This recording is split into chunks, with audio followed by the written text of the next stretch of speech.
Bonjour, bienvenue dans votre JDA consacré au sujet des derniers faits de violence qui se sont produites à Saint-Denis il y a de cela 2 semaines. Comme vous avez vu le journal précédent, nous avons enregistré le même jour. Ici, avec nous, nous avons les acteurs de la vie sociale. Nous avons le président de l'association, de la fédération des associations mahoraises de l'océan Indien, M. Félix Eugène.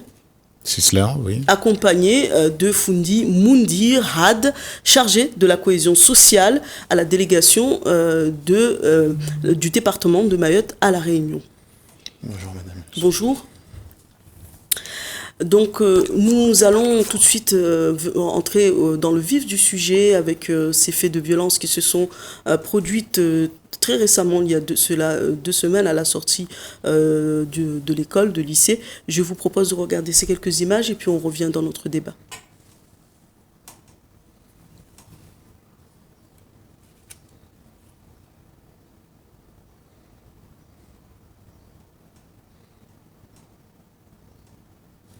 Fundi Moundir, vous avez... Parle fort. Vous regardez ces images que vous avez vous-même transmis à notre chaîne. Comment vous avez réagi déjà en tant qu'humain quand vous avez vu ces images? C'est triste de voir ce genre d'images. Notamment, moi j'ai vu ces images hier soir. Auparavant, on pensait que les béquilles étaient utilisées pour des gens qui sont à mobilité réduite et pour pouvoir bien marcher et pour les aider à mieux marcher. Mais j'ai vu comme quoi ces jeunes utilisent les béquilles pour en découdre, pour finir envers les autres et pour frapper des jeunes gens qui sont partis pour aller chercher le savoir, pour aller apprendre, pour aller à l'école. Donc c'est inadmissible et c'est très très triste de voir ces gens d'images. La béquille est devenue une arme aujourd'hui quand on regarde ces images. En effet, et ça je l'ai appris qu'hier soir, lors d'un échange avec des jeunes, qui m'ont appris comme quoi, maintenant on voit des jeunes qui traînent avec des béquilles, et ces béquilles sont utilisées pour frapper les autres, et non pour aider à marcher. Et président, vous regardez, vous découvrez ces images, parce que vous les avez pas vues, vous découvrez ces images ici sur le plateau. Comment vous vivez-vous cela? Comment je vis cela? Il n'y a pas de mots. Il n'y a pas de mots parce que je pense que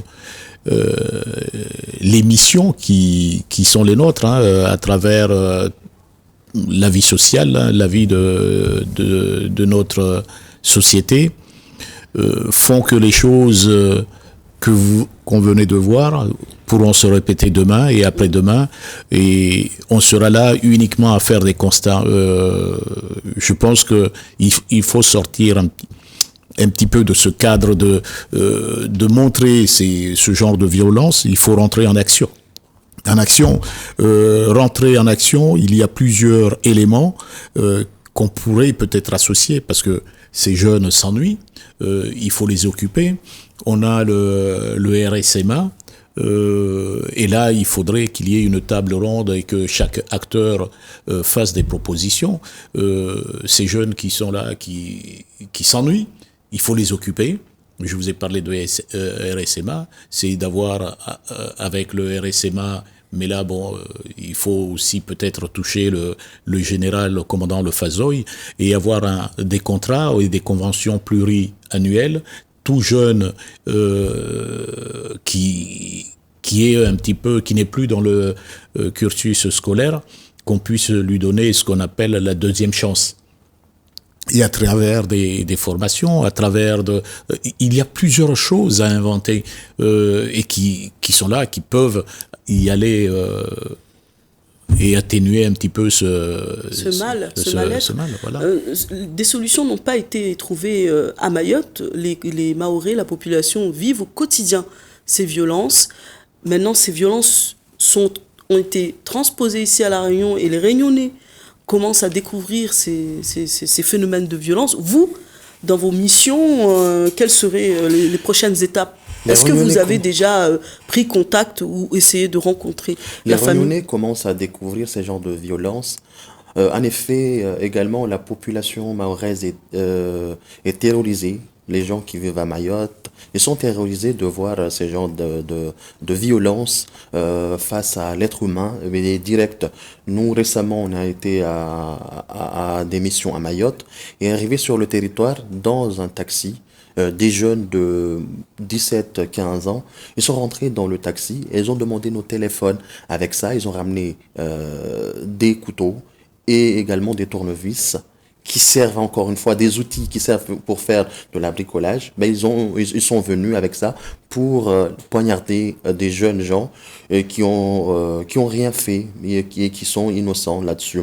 Et donc des solutions à chaque fois, on entend dans les antennes, on entend dans les ondes médiatiques et on entend de partout ces solutions. Ben il faut à un moment qu'on descende aussi, qu'on vient rester chaque instant et chaque jour avec ces gens-là. Nous connaissons un peu depuis tout petit, hein, depuis soit la maternelle, depuis l'école primaire, depuis le collège, on voit avancer ces jeunes-là. Donc il faut travailler avec ces jeunes-là dès jeune âge parce que la situation est très très critique.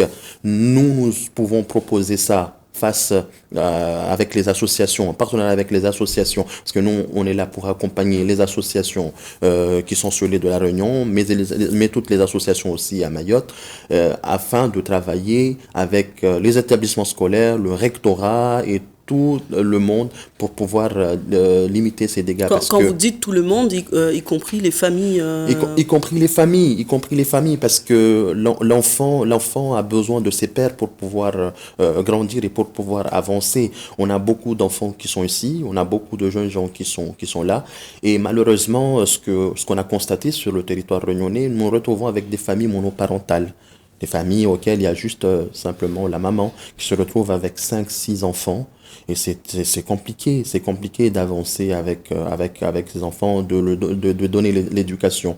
Et également, il faut faire appel à l'ensemble de ces pères, des papas aussi, pour venir à l'éducation des enfants. Parce qu'un enfant a besoin de la maman, du papa et également de toute la famille pour pouvoir avancer, d'où la solidarité au sein de la famille. On n'a pas pour l'instant des nouvelles de ce jeune qui a été carrément, on va dire, malmené par ses autres collègues écoliers. Comment on fait en tant que parent quand vous découvriez, quand vous venez, on vous appelle, on vous dit votre enfant a été, en sachant que vous l'avez déposé pour qu'il puisse aller s'instruire, on vous appelle, on vous dit votre enfant a été agressé et il est actuellement à l'hôpital. Un parent, vous avez déjà eu affaire à ce genre de parents Oui, vous saviez, Madame Youssouf, nous avons eu ces difficultés. Moi, juste avant de prendre mon poste ici à l'île de la Réunion, nous avons eu le décès d'un de mes neveux, qu'il repose en paix à son âme, Mickey, à Mtsamboro, au lycée du Nord.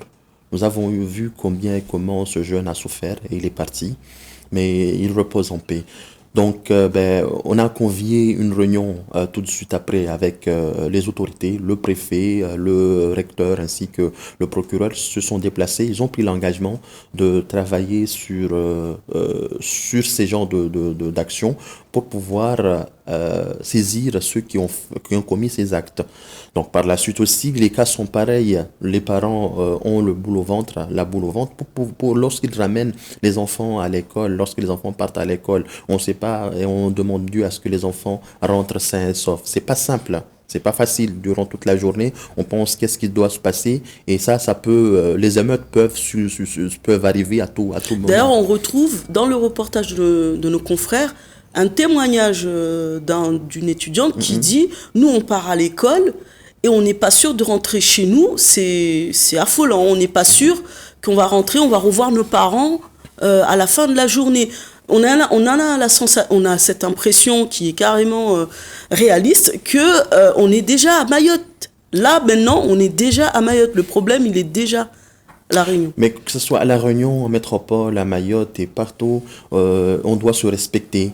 Et c'est le respect qui prime. C'est ça, c'est ce qu'on nous apprend depuis tout jeune.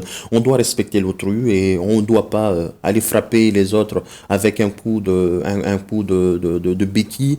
Ça ne se fait pas. Ça, c'est des principes et des valeurs qui sont auxquels les enfants on les apprend depuis jeune âge. Donc, on peut pas frapper Des frapper les valeurs, autres. président, Donc, si je puis me permettre, qui sont en perdition. On est en train de perdre toutes ces valeurs. Comment vous faites pour travailler ensemble, délégation et association, pour accompagner ces familles, pour que plus jamais il n'y ait ce genre d'actes barbares en plein public comme ça? C'est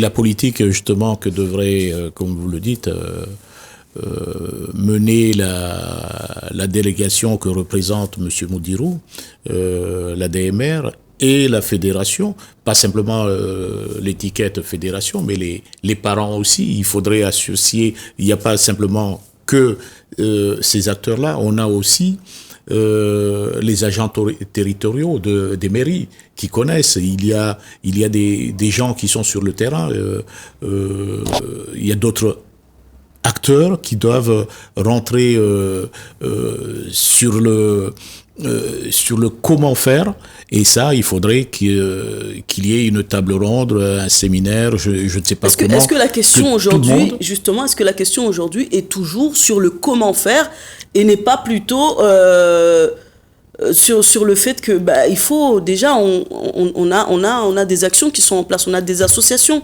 qui sont au cœur des quartiers dits prioritaires et qu'ils agissent déjà. Est-ce que la question n'est pas plutôt dans comment agir, ou plutôt dans l'action qui est menée, comment améliorer ces actions?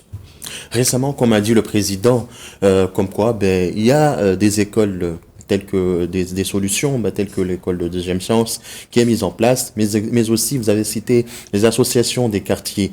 En effet, les associations des quartiers sont là pour ça, pour accompagner ces jeunes et pour veiller à ce qu'il y ait cette paisibilité, à ce qu'il y ait ce vivre ensemble au sein des divers et multiples quartiers. Si j'ose citer Fayard, avec l'association Bien Vivre à Fayard qu'on a accompagné à la DMR, mais également ACEF, voilà, et certaines associations auxquelles Cafette familiale, qui sont là, qui sont présentes, et donc et ces associations sont là pour prendre la relais, parce que nous habitons pas dans toutes ces quartiers. Nous sommes dans d'autres villes, nous sommes dans d'autres quartiers, nous avons des agents un peu partout sur le territoire, mais il y a ces acteurs aussi associatifs qui sont primordiaux pour ce combat.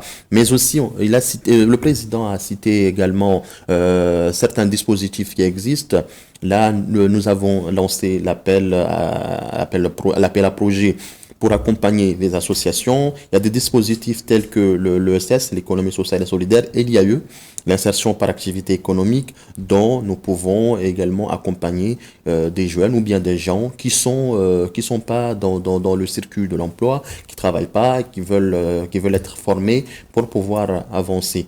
Donc je crois que chaque citoyen, chaque personne doit prendre à un moment sa vie aussi en main, pour rester ensemble, travailler en solidarité pour pouvoir avancer. On ne peut pas, comme le dit Fundi Moundir, on ne peut pas être spectateur de ce qui nous arrive, de ce qui se réalise, se joue actuellement dans notre société. Les Réunionnais ne peuvent pas aussi rester à regarder étant spectateurs. On se rend bien compte que le problème de la délinquance, des violences des jeunes a dépassé complètement toutes les structures et même toutes les autorités confondues, que ce soit autorité parentale, autorité judiciaire. Cette violence, cette délinquance a dépassé toutes les dimensions.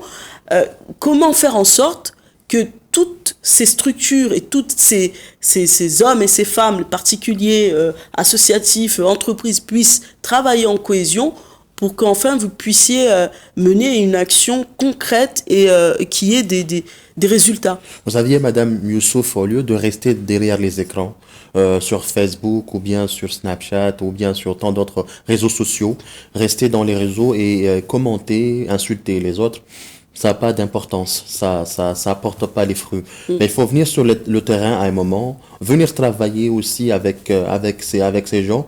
Sans doute, on peut trouver des solutions ensemble, comme on a cité les dispositifs d'insertion, les dispositifs d'accompagnement via Pôle emploi, via la dette et via d'autres structures.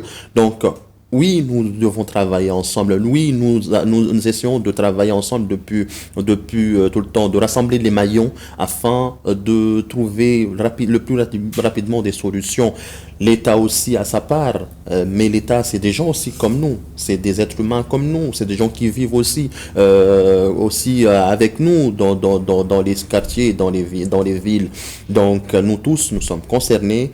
Que ce soit un blanc ou un noir, un réunionnais, un maoré, c'est pas ça la question. Tous responsables, Voilà, Président, vous êtes d'accord avec ce discours? Nous sommes tous responsables, il n'y a pas de titre. Tout à l'heure, vous parliez de volonté politique. Est-ce que c'est qu'une question de volonté politique, ou est-ce qu'il y a aussi ce côté où il faudrait que les parents se prennent en main et se disent, je suis parent, je suis responsable? Oui, bien sûr, je suis tout à fait d'accord avec vous. L'éducation d'un enfant, on se dit, bon, c'est l'école. Non, c'est d'abord à la maison, les parents, et l'école accompagne. Mais lorsque je parlais aussi qu'il faudrait qu'il y ait une table où on sortirait un petit peu de cet état d'esprit de dire, bon, oui, on a vu telle ou telle action. Ces actions, on le vit constamment. C'est tous les jours. Ou bien, presque on pourrait dire, au jour d'aujourd'hui, c'est toutes les heures. À Mayotte, ici, c'est pareil. Maintenant, il faut prendre des décisions. Moi, je suis de ceux qui se disent, j'ai raté, dans ce cas-là, trouvons d'autres solutions. Vous pourrez proposer des choses qui, moi, dans mon état d'esprit, j'avais pas l'idée, j'avais pas cette option. Mais c'est ensemble. Ensemble, c'est pour ça que je disais que, et là, Monsieur Moudir a été assez clair, concis dans tout ce qu'il disait, son analyse, et je le partage à 100%. Et là aussi, il faudrait que l'État, parce que en tant que association, nous avons été conviés à échanger, de trouver peut-être des modes palliatifs avec les RG et ainsi de suite. C'est pas ça. C'est pas de venir faire de la délation, de dire bon, ça se passe. Un problème, vous l'avez dans un quartier bien précis, 15 minutes après, c'est peut-être même les mêmes disons jeunes qui se reproduisent ailleurs. Aujourd'hui, est-ce que il va falloir sanctionner? Si c'est sanctionner, quoi? C'est comment? Des travaux d'intérêt généraux? Ou bien il existe des cellules de jeunes qui ont commis des délits? On peut pas aujourd'hui on a aussi eu cette proposition qui est plusieurs élus disent, bah, si c'est comme ça, on coupe la CAF. On coupe les allocations familiales. C'est aussi une solution pour obliger les parents à participer, à être aussi acteurs. Qu'est-ce que vous en pensez de cette solution, Moundir? Couper la CAF, c'est peu, à vrai dire, parce que la CAF arrive justement vers le 5 ou le 6 du mois. Et dans les restes jours, il n'y a plus la CAF. Donc ces gens-là vivent... c'est des gens qui vivent dans la précarité. À vrai dire, à se poser la question, comment vivent ces gens hors ces jours de la CAF? Il y a la CAF, mais il y a aussi des autres jours auxquels il n'y a plus la CAF. Donc comment on peut remédier à cela? Après, si c'est une solution parmi tant d'autres... peut-être, mais je pense que c'est pas la question exactement. À ces familles qui vivent en détresse, à ces jeunes gens aussi qui commettent des délits, parce que c'est pas qu'on a la CAF, on n'a pas la CAF, qu'on doit tuer un être humain, ou bien qu'on doit assassiner une personne. Non, ça n'est pas ça. Donc aujourd'hui, nous vivons sur un terrain auquel il y a tout le monde. Comme je l'ai dit tout à l'heure, que ce soit noir ou blanc, il y a des solutions à chercher ensemble, il y a des solutions pour remédier à cette situation très très délicate, et ça doit être fait dès à présent. Comme il a cité aussi le président, comme quoi on peut accompagner ces jeunes, ou bien on peut accompagner ces familles pour pouvoir prendre également leurs responsabilités. Ça, c'est une solution sur tant d'autres à trouver afin que la population puisse vivre en paix. Vous saviez, madame, nous avons besoin de deux choses ici, hein. Vivre en paix et vivre en sécurité et trouver à manger. On ne dirait pas que ces gens-là, ils n'ont pas mangé avant de commettre cet acte. Ils ont la force de frapper les autres, donc sans doute ils ont mangé. Donc il faut trouver une solution pour pouvoir remédier à cela. Il y a un travail, excusez-moi de vous avoir coupé, mais il y a un travail de médiation à faire entre les jeunes pour pérenniser en fait la paix justement entre ces jeunes-là, en sachant qu'il y a des liens qui sont assez compliqués pour que ces jeunes-là puissent aussi communiquer. Il y a un travail à faire. Il y a aussi ce travail où on doit mettre tout le monde autour de la table, ce que disait le président de la Fédération des associations mahoraises à vocation de l'océan Indien. On doit mettre tout le monde. Par exemple, autour de notre table, il manque un acteur de la vie sociale réunionnais. On est sur une chaîne réunionnaise, on est entre nous, on parle entre nous et on n'a pas un réunionnais autour de la table. Mais il n'y a pas que les réunionnais, il y a aussi certains acteurs. Vous avez cité tout à l'heure des médiateurs sociaux dont on a besoin. Mais après, lorsqu'on a ces médiateurs sociaux, à se demander les associations qui sont derrière et qui embauchent ces médiateurs, à vrai dire, ça profite à qui? Ils ont quoi en échange? Parce que, mine de rien, c'est ces genres de situations qui sont ici, qui ont été importées ici à La Réunion et qui existent aussi à Mayotte. Il y a tant d'autres structures qui en profitent, hein, qui en bénéficient derrière et qui ont beaucoup, qui tirent profit de ce genre de situations. Donc, parce que là, vous nous dites, c'est quand même choquant. Ce que vous nous dites, c'est que la situation au niveau des violences des jeunes, là maintenant, à Mayotte, on ne parle même plus de violence, on parle de crime, parce qu'à chaque fois qu'on écoute les médias, une jeune collégienne a été poignardée récemment à Mayotte. Et là, ici, on commence avec c'est ce jeune qui se fait agresser avec une béquille. On a eu déjà aussi des bagarres dans le bus de Réunionnais, Mahorais ou même Comoriens. Les Réunionnais ne comprennent pas forcément, ils ne connaissent pas vraiment l'histoire de nos communautés de l'océan Indien. Et dire que la situation sociale est laissée telle quelle pour que ça s'aggrave, qu'il y a des structures ou même des personnes derrière qui en profitent de cette situation, c'est quand même choquant. Mais bien sûr, je ne vais pas en citer aujourd'hui, mais il y a tant de structures qui en profitent de cette situation pour remplir leur caisse et pour remplir leur compte. Il y a des dispositifs qui existent, mais à vrai dire, ces dispositifs vont où et à qui, profitent à qui? À vrai dire, nous avons également, comme j'ai cité tout à l'heure, des dispositifs en économie sociale et solidaire, dont d'ailleurs, ils sont dédiés à accompagner des gens qui sont dans des difficultés pour pouvoir regagner le monde actif, mais également pour pouvoir subvenir à leurs besoins quotidiens, les accompagner pour pouvoir avancer. Des dispositifs tels que l'ESS et l'IAE, l'insertion par activité économique, mais à se demander... Est-ce que ces jeunes déjà, ils sont pas au courant de l'ensemble de ces dispositifs, les familles non plus, et je pense même dans diverses et multiples communes, les gens ne sont pas au courant de ces dispositifs. Nous devons rassembler tous ces moyens et matériels pour pouvoir saisir ces jeunes et ensuite avancer. Je peux aussi citer, nous on a eu la chance d'être accompagnés par les structures associatives, notamment à l'association, à la Ligue de volleyball de Mayotte, dont nous avons été à la sélection. Et récemment, je suis parti. Toutes les compétitions qui ont eu lieu pour les cadets minimes, pour les jeunes aussi, ça n'a plus lieu. On n'a plus ces compétitions. Et pourtant, ça nous permettait de faire du volley, de prendre plaisir également, d'occuper notre temps. Donc, c'était un moyen aussi pour pouvoir voir les compétitions à La Réunion, partir en compétition en métropole. On a même fait certaines compétitions en Guadeloupe.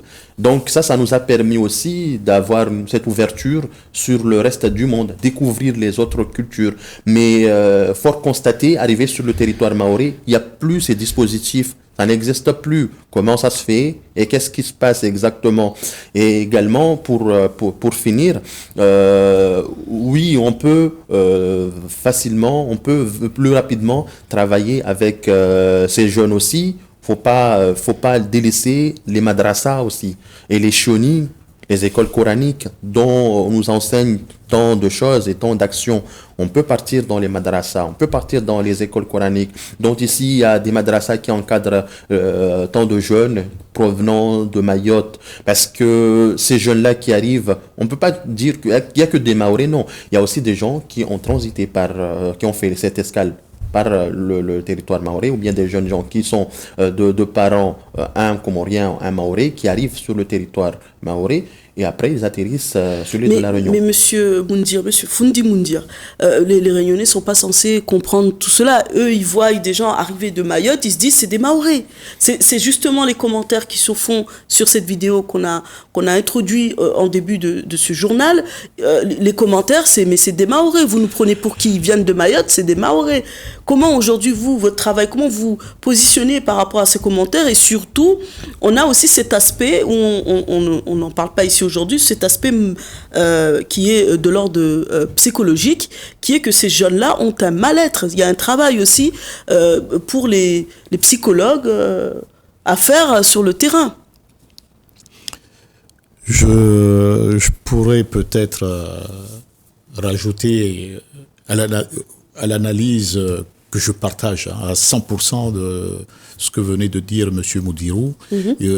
C'est vraiment c'est une personne qui a eu la chance de grandir avec cette jeunesse mahoraise, parce que il la comprend, et tout ce qui a été dit, c'est toute une vérité. Aujourd'hui, effectivement, il faut trouver une solution. Cette solution, il a pris l'exemple à travers le sport, ça pouvait canaliser, ça pouvait occuper des jeunes. Il a cité les échanges aux Antilles, sans oublier le jeu des îles, que beaucoup ont eu à partager. Ils vont même en formation Clairefontaine. C'est tous ces éléments-là pendant les vacances qui peuvent aussi occuper des jeunes, mais il n'y a pas simplement pendant les vacances. Moi, je pense aujourd'hui au point où on en est.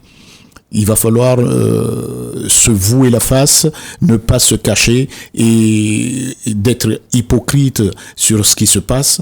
Aujourd'hui, il faut s'offrir, avoir un contrat pluriannuel, et qui ferait que tous les 3 mois, qu'il y ait une table ronde et savoir vraiment ce qui a été fait, et rendre compte parce qu'aujourd'hui, ces associations, que ce soit fédération ou d'autres, nous bénéficions des subventions, ce sont des deniers publics, mais il n'y a jamais eu de contrôle. On n'a jamais donné un rapport de nos activités. Qu'est-ce qu'on a fait? Et qu'est-ce qui a été... quelle est la solution qui a été apportée à telle ou telle action, ou bien situation quelconque, hein, peu importe la nature. Mais de dire aujourd'hui, le premier... responsable, hein, je pointe pas le doigt, mais je pense que l'État a un rôle. Je pense à la préfecture et à tout le staff qui dédié. On a les mairies avec les attachés territoriaux, les associations, les organismes tels que l'organe que vous représentez, Monsieur Moudirou, la DMR, parce que aujourd'hui on parle de notre société mahoraise. Il faudrait que tout le monde soit acteur, mais pas simplement chaque fois qu'on a à avoir la chance d'échanger, que ce soit auprès des médias, télé et le reste, de parler de ce qui se passe, de montrer justement tous ces problèmes qui touchent, qui gangrènent. Aujourd'hui, qu'est-ce qu'il faut faire? C'est ce qu'il faut faire tout de suite qui m'intéresse moi. Et on conclura là-dessus parce que nous avons déjà dépassé le temps. Merci de nous avoir d'avoir répondu présent à notre invitation. Justement, on a noté dans ces échanges au moins 5 points très importants. Accepter l'échec, parce que c'est important aussi quand on prend des décisions d'accepter les échecs qui se sont produits. Comment vivent ces familles, c'est important aussi de savoir comment vivent ces familles, mettre autour de la table toutes les personnes qui concernent aussi sur le sujet du vivre ensemble, accompagner économiquement et au niveau social tout le monde, que ce soit même la DMR aussi pourrait aussi avoir besoin d'un accompagnement. et aussi faire aussi le contrôle de ces subventions, parce qu'on a un devoir de neutralité. C'est là-dessus que s'achève ce JDA. Nous vous retrouverons dans vos prochaines éditions avec des débats, des invités et aussi peut-être un nouveau générique et une nouvelle équipe.